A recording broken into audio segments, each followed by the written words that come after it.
We're really excited to be here today with coaches Deb Harrison and Mindy Yoder. CJ and I drove up today to get some information and get some on-court experience with coaches Mindy and Deb regarding the Dink. Welcome to the Pickleball Summit. Welcome back. Thank Deb's you. been with Thank us you. a couple of different times. And welcome to your you. first Pickleball Summit. I know you coach a little bit with Deb, so tell us a little bit about that. What are you ladies doing? She's my favorite assistant coach, and I'm her favorite assistant coach, and we take turns in leadership roles. I met Deb at a camp in North Carolina when I was a camper. I started in about 2017 playing, and I love Deb. She's amazing. She is great with students. So she's my mentor. I call her my pickleball mom. And we've taught. I'm the same age as her mom. We've taught in a lot of different locations together, and we teach separately as well, but I really love teaching with Deb. And today, Coach Deb is going to be everybody's pickleball mom on the Dink.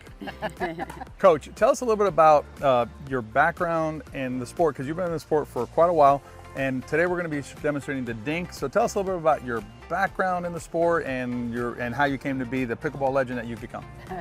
I started in 2004, and it's almost 20 years. And right away, I was one of the better players in the single pickleball court I had in Fort Myers. Right. And I came to the villages that had 65 pickleball courts at that time, and now we have 240 pickleball courts, so you can see the growth of this sport. And I've changed all along, and I've taught it all along, so here I am today. And after 200 or so videos. Yep. Yeah. On Pickleball Deb, right, on YouTube. Mm-hmm. Awesome. Mm-hmm. And tell us a little bit about your growth as a player, if you can. Like, basically, you know, I know you started in 2004. Your growth as a player, I mean, because I know you're still growing today as a player, right? Shorter, but I've shrunk 2 inches. But I coach more than I play these days, mm-hmm. and that's fine with me. It's my evolution. And I'm 75, and I still love teaching. I don't play as much as I'd like to. I used to get up at 8 o'clock in the morning and play for 4 or 5 hours, and now I don't do that hardly at all. So I teach more than I play these days. So today we're working with coaches Deb and Coach Mindy. CJ and I are going to be on the court with them. We're going to go over some dinking with you, some dinking concepts, some evolution of the dink, as well as what dinks you need for different levels. So Coach, let's chat about that a little bit. Let's talk about the dink and frame it out. What are we talking about here? Not all dinks are created equal. There are shallow dinks, deeper dinks, topspin dinks, underspin dinks. A ball that bounces in the kitchen is considered a dink. Anything that the opponent has to lift up over the net is considered a dink. Let's talk about players of different levels. Tell us a little bit about how they should be using the dinks, the types that they should be using. Call it a journey of the dink. When you first meet this game, you love to whack the ball hard and get the ball up, and that's a lot of fun. And as you get better at it, you know that you have to keep that ball down low. I consider the push-lift dink the fundamental of all dinking. The second phase of the push-lift dink is making your opponent move so that they are uncomfortable. The third phase of the dink, in the more advanced stage, is when you start incorporating speed, spin, and depth to your dink to make it a little bit more challenging for the receiver. I like that. 3 phases of the dink. Coach Mindy, I know that Coach Deb's been playing a lot longer than all three of us combined. Tell us a little bit about your journey in terms of incorporating the soft game and the dink into your game. Yes, I think I learned that dinking helped to create unattackable balls from my opponents. It also set up attackable balls for myself and my partners. So that's where dinking became more fun for me. It's also great when you can win points on dinks by making your opponents move, like Deb said. So I think dinks have roles in both the attack game and in creating errors. All right, Coach, what phase are we going to start with on the journey? We're going to start with push dinks, moving people around. Okay, let's do it. Push dinks, and you'll notice I'm moving with my partner, left and right, up and back. And it's all about your footwork. Push dinks. That's an area, Coach, I think players misunderstand is footwork, the importance of it. You might say quick, quick, slow. Get there fast and swing slow.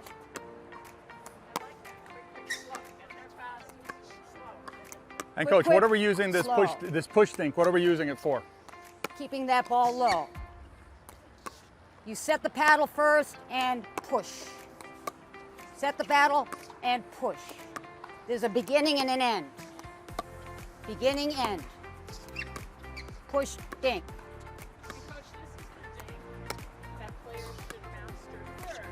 Before they start anything else. Push, dink. And Coach, if I'm seeing it correctly, we're using two different, like we're using a defensive push dink, and you're hitting more of an offensive, like pushing it around, but you're still pushing it, but you're hitting it more Still offensively, pushing right? it. Varying the depth.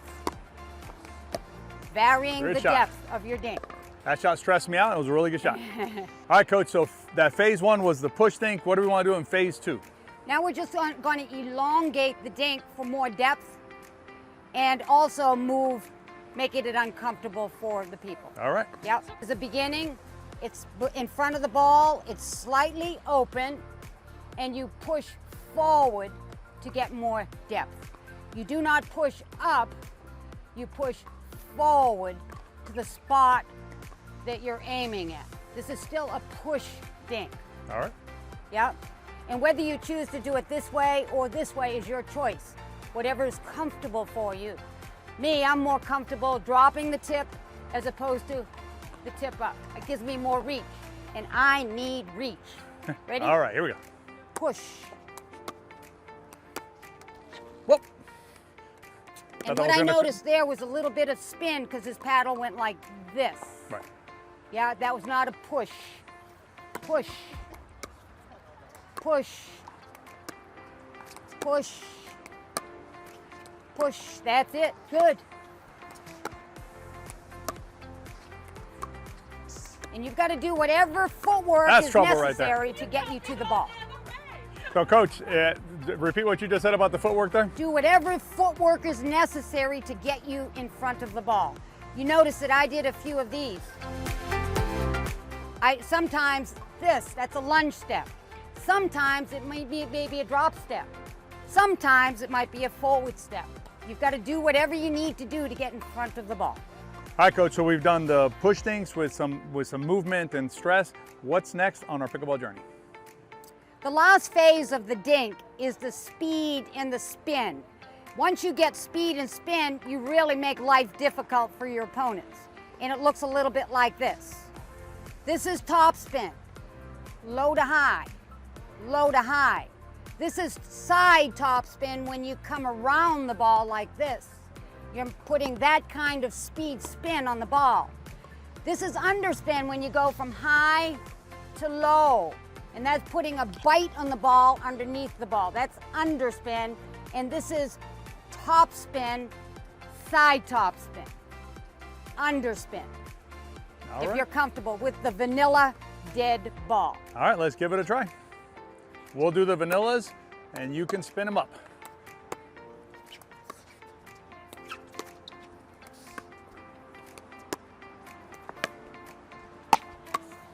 Got yourself the pop-up.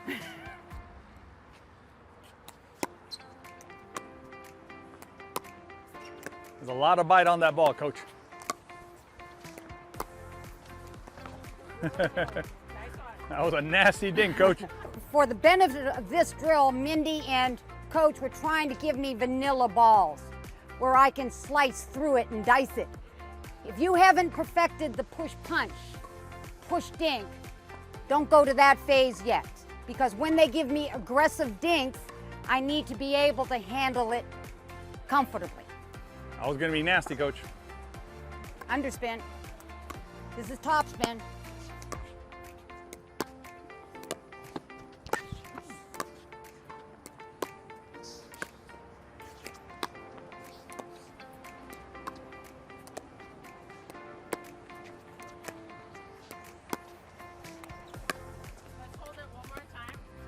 All right, so Coach Deb, now we've got our dinks down and hopefully we're getting a pop-up. What do we do next? Attack it. Let's go get it. All right. As Mindy said, what you're doing is you're trying to set up the power game by eliciting a mistake or a pop. And it used to be that a bounce ball you couldn't attack, but these days it's a little different. You can speed up a slow ball, you can speed up a higher ball, and it's obvious that you can speed these up. So go ahead, some fun. All right. Speeding it up.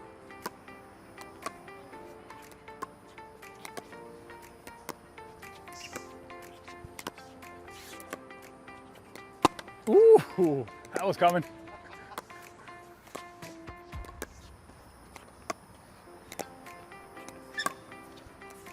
Got it. No, a little wide. I got one here, Coach.